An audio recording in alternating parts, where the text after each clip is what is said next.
तो क्या सालार KGF universe का पार्ट है? क्या फरमान ही सालार है? क्या सालार रॉकी भाई को समंदर से बचा पाएगा? और अगर सालार केजीएफ यूनिवर्स का पार्ट है तो केजीएफ 3 की स्टोरी में क्या चेंजेस होंगे? आज की इस वीडियो में मैं इन सारे क्वेश्चन से जुड़ी केजीएफ यूनिवर्स की थ्योरी बताऊंगा। हमारे लास्ट वाले वीडियो में मैंने केजीएफ 3 के सेपरेट स्टोरी पे बात की थी और ये भी बताया था कि रॉकी भाई अब किस कंट्री में हो सकते हैं और केजीएफ 3 की स्टोरी क्या होगी। अगर आपने वो वाली वीडियो नहीं देखी है तो पहले जाइए और वो वाले वीडियो देख के आइए। और अब इस वीडियो में मैं केजीएफ यूनिवर्स यानी कि मॉन्स्टर वर्स या वायलेंट वर्स के बारे में बात करूंगा। तो इसमें सालार को ऐड करूंगा और इसके बाद केजीएफ 3 की स्टोरी में क्या चेंजेस आते हैं ये बताऊंगा। तो चलिए शुरू करते हैं। मैं हर्ष और आप देख रहे हैं हर्ष टीवी। अगर आपने लास्ट वाली केजीएफ की वीडियो नहीं देखी तो पहले जाके देख ले, क्योंकि ये वीडियो देखने के लिए उस वाले वीडियो की जरूरत होगी। देखो, सबसे पहली बात, केजीएफ 2 के बाद सालार आने वाली है, तो यहाँ पे दो पॉसिबिलिटीज है। फर्स्ट, सालार एक ओरिजिन स्टोरी हो सकती है केजीएफ 1 की तरह, जिसमें सालार यानी कि प्रवास की ओरिजिन स्टोरी दिखाई जाएगी, या फिर केजीएफ 2 के बाद का कंटिन्यूएशन भी हो सकता है, यानी कि केजीएफ 2 के बाद की स्टोरी। पर मेरे हिसाब से ये एक सेपरेट ओरिजिन स्टोरी होगी और सालार के एंड में केजीएफ यूनिवर्स से कनेक्शन दिखा सकते हैं। अब सबसे पॉपुलर थ्योरी की बात करते हैं, यानी कि फरमान ही सालार है। तो फरमान वही बंदा है जो नराची आर्मी में रॉकी के लिए काम करता था और जिसने अधीरा को जलते हुए ब्रिज पे रोका था। उसके मरने के बाद उसकी डेड बॉडी दिखाई थी, बट उसका चेहरा नहीं दिखाया था, तो पॉसिबल है कि वो जिंदा है। और मैंने लास्ट वाली वीडियो में आपको मूवी के ट्रिक के बारे में बताया था कि जब तक अपने को डेड बॉडी या उसका फेस ना दिखे तब तक समझ लो कैरेक्टर जिंदा है। तो पॉसिबल है कि वो जिंदा है। और विकिपीडिया के हिसाब से सालार की मां का रोल ईश्वरी राव कर रही है, जिन्होंने इससे पहले केजीएफ 2 में फरमान की मां का रोल किया था।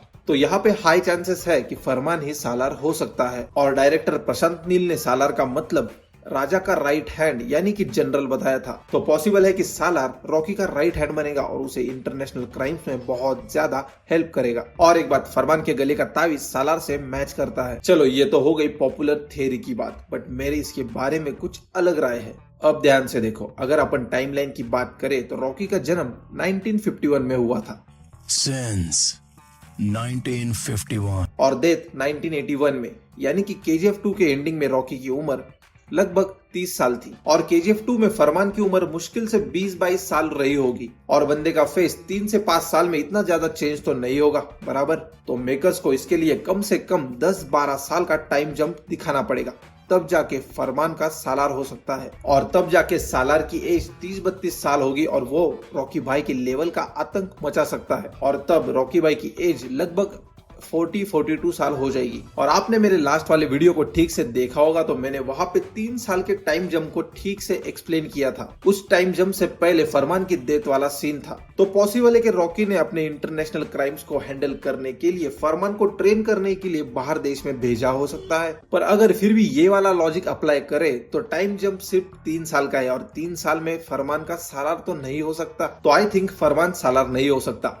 सालार फरमान का बड़ा भाई भी हो सकता है जो बिल्कुल रॉकी भाई की एज का हो और वो रॉकी भाई की आर्मी में काम करता हो, बट केजीएफ से बाहर। क्योंकि जब मैंने सालार के बारे में रिसर्च किया तो मुझे पता चला सालार की कहानी 1970 के मैसूर में बेस्ड होने वाली है। तो हो सकता है ये टोटल दूसरी कहानी हो और इसमें ईश्वरी राव सालार की माँ होगी। सिंपल बात है, वो फरमान का बड़ा भाई जो ठहरा और इसमें रॉकी की तरह सालार कैसे स्ट्रगल करके बड़ा क्रिमिनल बना ये दिखाया जाएगा। क्योंकि देखो भाई, बाकी लोग का तो पता नहीं, बट मुझे एक बात लगती है कि रॉकी भाई का चाहे कितना भी आतंक हो, बट भाई प्रभास भी पैन इंडिया स्टार है, तो उसे फरमान के लेवल का रोल तो प्रशांत नील बिल्कुल नहीं देंगे। अगर देंगे तो रॉकी के टक्कर का रोल देंगे। अगर फिर भी केजीएफ यूनिवर्स में सालार को फिट करना है तो मुझे नहीं लगता कि सालार ही फरमान होगा। सालार फरमान का बड़ा भाई भी हो सकता है और ये मुझे लगता है, बट जरूरी नहीं कि ऐसा ही होगा। चलो, फरमान ही सालार हुआ तो भी चलता है क्योंकि बंदे का एटीट्यूड खतरनाक था, बट पता नहीं क्यों मुझे ऐसा लगता है कि प्रभास का कैरेक्टर रॉकी के टक्कर का होना चाहिए, ना कि कोई उसका ट्रेन किया हुआ बंदा, क्योंकि तब मूवी देखने में मजा आएगा। देखो, पॉसिबल है कि सालार एक टोटली डिफरेंट मूवी होगी और वो केजीएफ यूनिवर्स का पार्ट नहीं होगी। बट अगर केजीएफ यूनिवर्स में सालार को फिट करना है तो मेरे हिसाब से ये लॉजिक सही बैठता है। तो चलो, ये सब क्वेश्चंस को ध्यान में रखते हुए एक स्टोरी बनाते हैं। सालार को फरमान समझ लो या उसका बड़ा भाई या कोई न्यू कैरेक्टर समझ लो।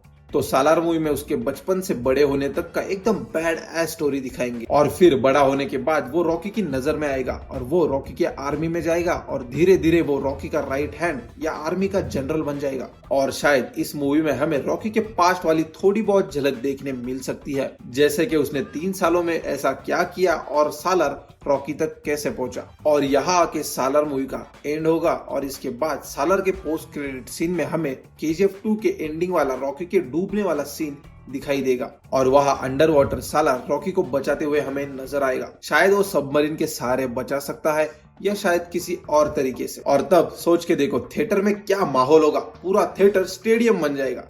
अगर रॉकी के शिप का गोल्ड असली हुआ तो सालार रॉकी को सबमरीन के सहारे बचाएगा और अगर गोल्ड नकली हुआ तो किसी और तरीके से बचाएगा। क्योंकि रॉकी अगर इतना शातिर दिमाग है तो उसने गोल्ड को समंदर से बचाने का प्लान सोचा ही होगा और सबमरीन के बिना गोल्ड को समंदर से बचाना बिल्कुल नामुमकिन है। और रॉकी ने ये वाला गोल्ड सिर्फ दिखावे के लिए रखा हो और असली वाला गोल्ड किसी और तरीके से पहले ही भेज दिया हो, भाई कुछ भी हो सकता है। और आगे की कहानी मैंने लास्ट वाले वीडियो में जिस तरह से बताई थी वैसी हो सकती है। और सालार मूवी के लिए 20 मिनट का एक्शन सीन शूट किया गया है बीच समंदर में और उसके लिए 10 करोड़ का खर्चा आया है। तो भाई बहुत सारी पॉसिबिलिटीज है। और एक बात, सालार के पोस्टर में प्रभास के साथ शायद M16 गन है जो KGF 2 के पोस्ट क्रेडिट सीन में रॉकी के हाथ में है। और अगर आपको पठान के पोस्ट क्रेडिट सीन के बारे में जानना है तो राइट वाली वीडियो देखें। अगर आपको वीडियो पसंद आया तो इस वीडियो को लाइक करें, शेयर करें और आपको इस बारे में क्या लगता है यह हमें कमेंट सेक्शन में जरूर बताएं। और अगर आप लोग नए हो तो प्लीज चैनल को सब्सक्राइब करें। तो मिलते हैं नेक्स्ट वीडियो में, तब तक के लिए बाय बाय।